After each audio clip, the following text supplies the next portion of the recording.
BS টিউশনে আপনাদের সকলকে পুনরায় স্বাগত জানাই।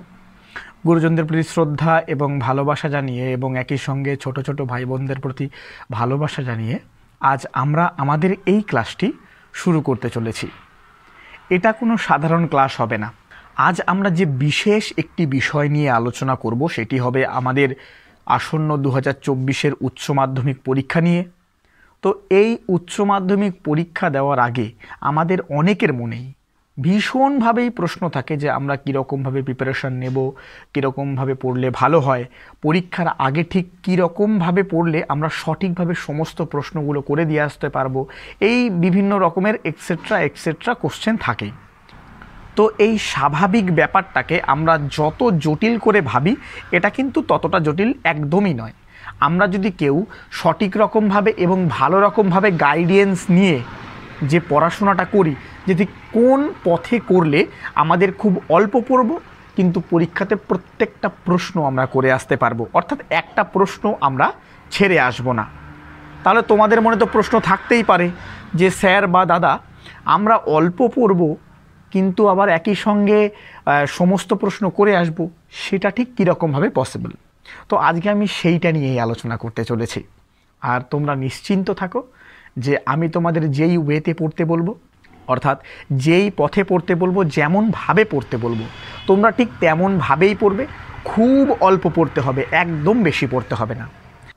আজকে আমরা যেই বিষয়ের পরীক্ষা সংক্রান্ত নিয়ম নীতি নিয়ে আলোচনা করব সেটি হবে আমাদের দ্বাদশ শ্রেণীর অন্তর্গত বাংলা বিষয় নিয়ে। আর এই বাংলা বিষয়টা সায়েন্স ব্যাকগ্রাউন্ড হোক, আর্টসের ব্যাকগ্রাউন্ড হোক বা অন্যান্য ব্যাকগ্রাউন্ডের হোক, তো আমাদের সমস্ত ক্ষেত্রেই একটা দোলাচলতা কাজ করে যে বাংলা বিষয়ের এত টপিক, এত বড় একটা হিউজ সিলেবাস। তো এই হিউজ সিলেবাসটাকে আমরা কীরকমভাবে পড়ব, আর বিশেষ করে বাংলা সাহিত্যের ইতিহাসের পোর্শনটা তো আমাদের ভেতরে 90% জনেরই একটা অপছন্দের একটা টপিক। তো এই অপছন্দের টপিকটা আমরা কতটুকু পড়লেই যথেষ্ট এবং এনাফ বড় প্রশ্নগত দিক থেকে, সেইটা নিয়েই আমরা আলোচনা করব। পাঠ্যগত দিক থেকে আমরা কি করব সেইটা নিয়ে আলোচনা করব। এই হবে আজকে আমাদের মূল বিষয়। আর তোমাদের মধ্যে থেকে যারা যারা এখনও পর্যন্ত আমার এই বিএস টিউশন ইউটিউব চ্যানেলটিকে সাবস্ক্রাইব করনি, তাদের সবার কাছে অনুরোধ রইল তোমরা সকলে আমার এই বিএস টিউশন ইউটিউব চ্যানেলটিকে সাবস্ক্রাইব করো, পাশে থাকা বেল আইকনে ক্লিক করে রাখো এবং নোটিফিকেশান অল করে রাখো, যাতে এর পরবর্তী সময়ে আমি যেই বিষয় নিয়েই তোমাদের সঙ্গে আলোচনা করি না কেন, সেটা মোটিভেশনাল হোক, জব ইনফরমেশনাল হোক, অথবা যেই টপিক নিয়েই আলোচনা করি না কেন, সেগুলো যেন সবার আগে তোমাদের কাছে পৌঁছে যেতে পারে। তো চলো আজকে কোনো রকমের কোনো সময় নষ্ট না করে আমরা আমাদের এই সম্পূর্ণ প্রসেসটি, মানে কীরকমভাবে পড়ব সেটা সম্পর্কে একটু জেনে নিই। এবার প্রথমেই আমরা আলোচনা করব আমাদের বাংলা টপিক থেকে আমাদের কি পড়তে হবে, বাংলা টপিকের ভেতরে কি রয়েছে সেগুলো আমরা একটুখানি দেখে নিই। প্রথমেই আমরা আলোচনা করব আমাদের বাংলা পাঠ্যপুস্তকের গল্প সম্পর্কে। এখানে প্রধানত 3টি গল্প রয়েছে। কি কে বাঁচায় কে বাঁচে, ভাত এবং ভারতবর্ষ। তো এবার আমরা যদি সায়েন্টিফিক ওয়েতে যদি পড়াশোনা করি, বা আমি তোমাদের যেইভাবে বলবো সেই অনুপাতে যদি তোমরা পড়াশোনা করো, তাহলে আমি তোমাদের নিশ্চিতভাবে বলতে পারি যে এবার ভারতবর্ষ থেকে বড় প্রশ্ন আসতে অতি অবশ্যই চলেছে। গতবার যেখান থেকে প্রশ্ন চলে এসেছে, অর্থাৎ কে বাঁচায় কে বাঁচে থেকে যে প্রশ্নতে আগেরবার চলে এসেছে, ওটা নিয়ে আমাদের কোনো রকমের কোনো চাপ নেওয়ার দরকার নেই। তো ওটাকে আমরা সম্পূর্ণ পরিমাণে এবার বাদ দেব বড় প্রশ্নগত দিক থেকে। তাহলে এবার আমরা করব কোনটা, ভাত করব এবং ভারতবর্ষ করব। তোমরা যদি শুধুমাত্র ভারতবর্ষটাই খুব ভালো রকমভাবে পড়ো, তাহলে নিশ্চিতভাবে তোমরা বড় প্রশ্ন ওখান থেকে এবার কমন পেতে চলেছো 100% শিওর। আর এর পরবর্তীতেই আছে কি আমাদের কবিতার টপিকগুলো রয়েছে। তো কবিতার মধ্যে থেকে আমাদের কি রয়েছে সেটা একটু দেখে নিই। কবিতার মধ্যে থেকে প্রথমেই রয়েছে রূপনারায়ণের কুলে, শিকার, মহুয়ার দেশ, আমি দেখি এবং ক্রন্দনরতা জননীর পাশে। তো এইবার আমাদের যেই 3টি পড়তে হবে, দুটো আমি তোমাদের এবার যে সাজেশান যে দিয়েছি বাংলার কবিতার পোর্শন থেকে, যেই সাজেশান দিয়েছি তোমরা যদি ওই ভিডিওটা দেখো তাহলে তোমরা ওইগুলোও কিন্তু খুব ভালো রকমভাবে দেখতে পারবে এবং বুঝতে পারবে যে ওখানে আমি কি বাদ দিয়েছি। তো ঠিক সেই কথাই আমি এখানে বলছি যে তোমরা 3টি কবিতা পড়বে। তাহলে কি পড়বে, প্রথমত তো হলো মহুয়ার দেশ এবার ভীষণভাবে গুরুত্বপূর্ণ। মহুয়ার দেশ, আমি দেখি এবং ক্রন্দনরতা জননীর পাশে। তাহলে তোমরা যদি আমাকে বলো যে দাদা বা স্যার যে তাহলে আমরা শিকার এবং রূপনারায়ণের কুলেটা করব কিনা, তোমাদের এবার বড় প্রশ্নের জন্য শিকার এবং রূপনারায়ণের কুলে একদমই করার দরকার নেই, ওটা কোনো প্রয়োজনই পড়বে না। তাই বলছি যে তোমরা মহুয়ার দেশ, আমি দেখি এবং ক্রন্দনরতা জননীর পাশে, এই তিনটে তোমরা খুব ভালো রকমভাবে পড়বে, তাহলেই তোমরা এইখান থেকে বড় প্রশ্ন কমন পেয়ে যাবে। তাহলে আমাদের গল্পের পোর্শন মিটে গেল এবং কবিতার পোর্শন মিটে গেল। তো গল্প কবিতার পরবর্তীতে আমাদের চলে আসে নাটক। এবার নাটকের পোর্শনটা অনেকের ভেতরে অনেক দ্বন্দ্বের কাজ করে যে আমরা কোন নাটকটা পড়বো বা কী করব না করব, এই ব্যাপারগুলো অনেক ক্ষেত্রে আমরা দেখতে পাই যে আমাদের ভেতর থেকে অনেকে দুটো নাটকই পড়ে। তো ওখান থেকে দুটোর থেকে যদি বড় প্রশ্ন যদি পড়া হয় তাহলে অনেকগুলো পড়তে হচ্ছে তাকে। কিন্তু আমি তোমাদেরকে বলবো যে এইবার তোমরা শুধুমাত্র নানা রঙের দিনটা পড়বে। তো নানা রঙের দিন নাটকটা যদি তোমরা খুব ভালো রকমভাবে পড়ো, আর আমি যে তোমাদের যেই সাজেশানগুলো দিয়েছি নাটকের পোর্শন থেকে, তোমরা আমার এই ভিডিওর ডেসক্রিপশানে তার লিঙ্ক পেয়ে যাবে। আমার বাংলার প্রত্যেকটি যেই সাজেশানগুলো দিয়েছি আমি তোমাদের, সেই সাজেশানগুলোর প্রত্যেকটি ভিডিওর লিঙ্ক তোমরা এর ডেসক্রিপশানে খুব সুন্দরভাবে সাজিয়ে গুছিয়ে দেওয়া রয়েছে। তোমরা অতি অবশ্যই সেগুলো প্রথম থেকে শেষ পর্যন্ত একবার দেখে নাও, তাহলে আর কোনো তোমাদের ভীতি এবং ভয় থাকবেই না বাংলা বিষয় নিয়ে। তো সেই জন্য বলছি নানা রঙের দিনটা তোমরা খুব ভালো রকমভাবে পড়ো, বিভাবটা পড়ার কোনো দরকার নেই। তারপরেই যদি আমরা একটু লক্ষ্য করি, তারপরে চলে আসে কি, তারপরেই চলে আসে আন্তর্জাতিক কবিতা এবং ভারতীয় গল্প। তো আন্তর্জাতিক কবিতা এবং ভারতীয় গল্প থেকেও যেই বড় প্রশ্নগুলো করব, সেগুলিরও একটা সাজেশান আমি তোমাদেরকে দিয়ে দিয়েছি। তোমরা সেই সাজেশানটা শুধুমাত্র ফলো করো বড় প্রশ্নগত দিক থেকে, তোমাদের আর অন্য কোনো কিছু তোমাদের ফলো করতে হবে না। তোমরা 100% ওখান থেকে তোমরা কমন পেতে চলেছই। এর পরবর্তীতে যদি আমরা দেখি কি পড়ে রয়েছে, এর পরবর্তীতেই পড়ে রয়েছে সুভাষ মুখোপাধ্যায় বিরচিত আমার বাংলা। তো এই আমার বাংলা থেকে আমরা কি পড়ব এবার 2024-এর পরীক্ষার জন্য, সেগুলো একটু দেখে নিই। তো আমার বাংলার ক্ষেত্রে আমরা এইবার শুধুমাত্র পড়ব হাত বাড়াও, মেঘের গায়ে জেলখানা এবং গারো পাহাড়ের নিচে। তো হাত বাড়াও, মেঘের গায়ে জেলখানা এবং আরেকটা কি বললাম, গারো পাহাড়ের নিচে, এই তিনটে আমরা করব। তোমরা হাত বাড়াওটা এবার খুব ভালো রকমভাবে কিন্তু দেখে যাবে। আর এই আমার বাংলা থেকে আমি তোমাদেরকে যেই সাজেশানগুলো দিয়েছি, তোমরা শুধুমাত্র সেই সাজেশানগুলোই ফলো করো। আমার বাংলার প্রত্যেকটি প্রশ্ন তোমরা হুবহু সেখান থেকে কমন পেতে চলেছো, নিশ্চিন্ত থাকো তোমরা। তো আমাদের এই বাংলা যে টেক্সট বুক, তো টেক্সট বুকগত দিক থেকে আমরা এতটুকু জেনে নিলাম যে আমরা কি পড়বো কি পড়বো না। এবার চলে আসে আমাদের সাহিত্যের ইতিহাসের পোর্শন এবং ছাত্রছাত্রীদের সবথেকে ভয়ের একটি স্থান ওটা। তো সেই ভয়ের স্থানটি থেকেও আমাদেরকে মুক্ত হতে হবে, তার জন্য তো আমাদের এত প্রয়াস। তোমরা শুধুমাত্র সেই টপিকগুলোই পড়বে যেগুলো গতবার আসেনি।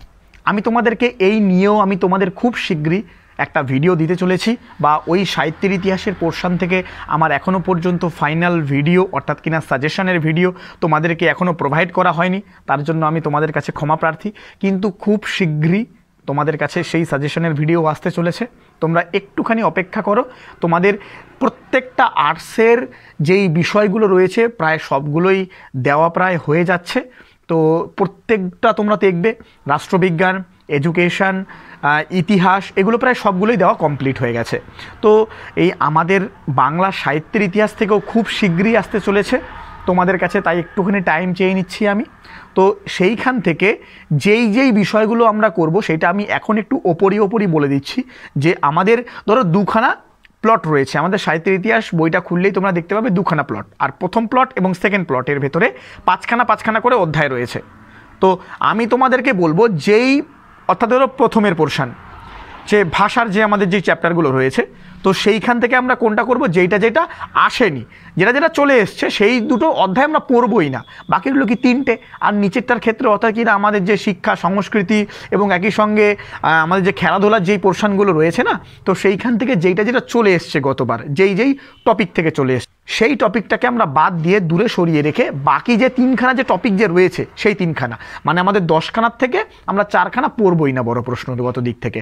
আর কোনটা সেই যে তিনখানা যে টপিক রয়েছে সেই তিনখানার থেকে কি প্রশ্ন পড়বো, কোনটা পড়বো না, সেইগুলো নিয়েও খুব শীঘ্রই তোমাদেরকে একটা ভিডিও আমি তোমাদের খুবই শীঘ্রই প্রোভাইড করতে চলেছি, তোমরা একটু অপেক্ষা করো।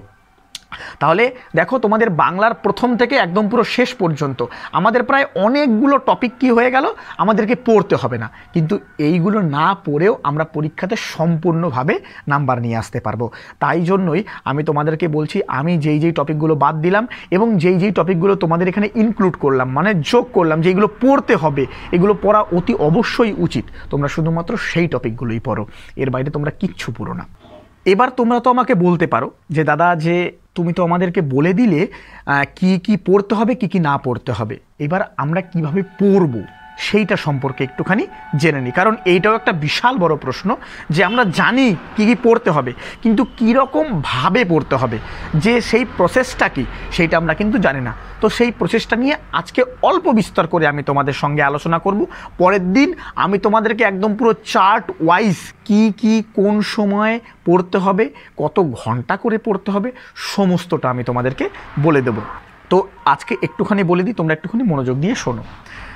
তোমরা পরীক্ষার আগে যতদিন টাইম পাচ্ছ, এই টাইমটাকে নির্দিষ্ট একটা ঘন্টায় কনভার্ট করো। মানে আমাদের 24 ঘন্টায় দিন রাত, তো 24 ঘন্টায় দিন রাতের ভেতরে তোমরা এখন থেকে 6 ঘন্টার ওপরে রাখার চেষ্টা করো। মানে 6 ঘন্টা হলো আমার বর্ডার লাইন, তো 6 ঘন্টা আমি পড়বই।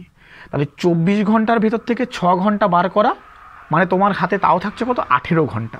তো ওই 18 ঘন্টা তুমি তোমার দিনের যাবতীয় যা কাজ রয়েছে তুমি সেইগুলো করো, কোনো রকমের কোনো প্রবলেম নেই। কিন্তু 6 ঘন্টা ওই তোমার এবার উচ্চ মাধ্যমিকের পরীক্ষার জন্য নির্দিষ্ট যেই সাবজেক্টসগুলো রয়েছে তার পেছনে দাও, প্রতিদিন 6 ঘন্টা।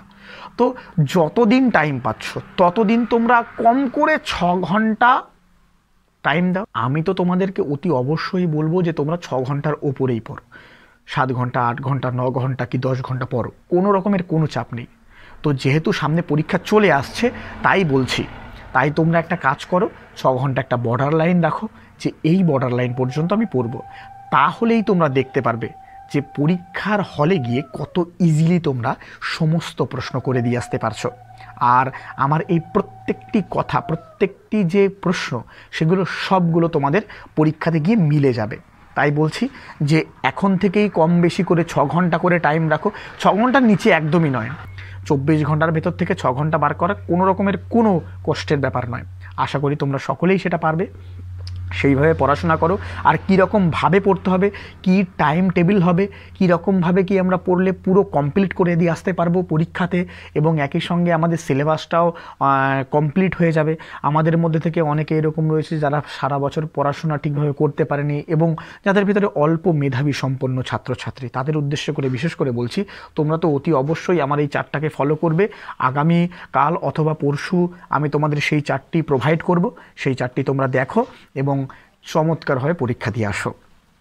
আজকে এই বলে আমরা আমাদের এই বাংলা যে বিষয় রয়েছে, বাংলা বিষয়ের সমস্তটা আমি তোমাদের সঙ্গে আলোচনা করলাম। আর সাহিত্যের ইতিহাসের পোর্শনটা আগামী 1 সপ্তাহ আগেই তোমাদের সঙ্গে আমি শেয়ার করে নেব, কি কি আমরা বড় প্রশ্ন পড়বো আর কোনটা কোনটা পড়বো না, সেইটা নিয়ে। তোমরা সকলে খুব ভালো থাকো এবং চমৎকারভাবে পড়াশোনা করো। আর তোমাদের মধ্যে থেকে যারা যারা এখনও পর্যন্ত আমার এই ইউটিউব চ্যানেলটিকে সাবস্ক্রাইব করোনি, তোমরা অতি অবশ্যই আমার এই ইউটিউব চ্যানেলটিকে সাবস্ক্রাইব করো, এবং যদি ভালো লেগে থাকে তাহলে বন্ধুদের মাঝে শেয়ার করো এবং একটি লাইক অতি অবশ্যই করে দিও। আর তোমাদের মধ্যে থেকে যারা যারা আমার কাছে অফলাইনে পড়তে চাইছো, তারা অতি অবশ্যই এই পাশে দেওয়া ঠিকানায় আমার সঙ্গে যোগাযোগ করতে পারো। এই ঠিকানাতে তোমরা এলেই আমার কাছে অফলাইনে পড়তে পারবে, এবং সব থেকে কম মাসিক মাইনেতে। আরও একবার বলছি যে সব থেকে কম মাসিক মাইনেতে তোমরা আমার কাছে পড়তে পারো এবং নির্দ্বিধায় একটা সুন্দর ভবিষ্যৎ গড়ে তুলতে পারো। এখানে আমার নিজস্ব ব্যক্তিগত হোয়াটসঅ্যাপ নাম্বারও দেওয়া রইল। তোমাদের কোনো রকমের কোনো যদি প্রশ্ন থাকে মনে, তাহলে তোমরা আমাকে সেটা করতে পারো। আমি তোমাদের প্রত্যেকটি প্রশ্নের উত্তর দেব, এবং ভিডিও সংক্রান্ত যা যা কোয়ারিগুলো রয়েছে কোনো বিষয়গত দিক থেকে তোমরা আমাকে কমেন্ট বক্সে কমেন্ট করো, আমি তোমাদের প্রত্যেকটি কমেন্টের উত্তর দেব। আজকে এই বলে আমি আমার এই ভিডিওটি কমপ্লিট করছি। তোমাদের সঙ্গে দেখা হচ্ছে ঠিক পরের ভিডিওতে।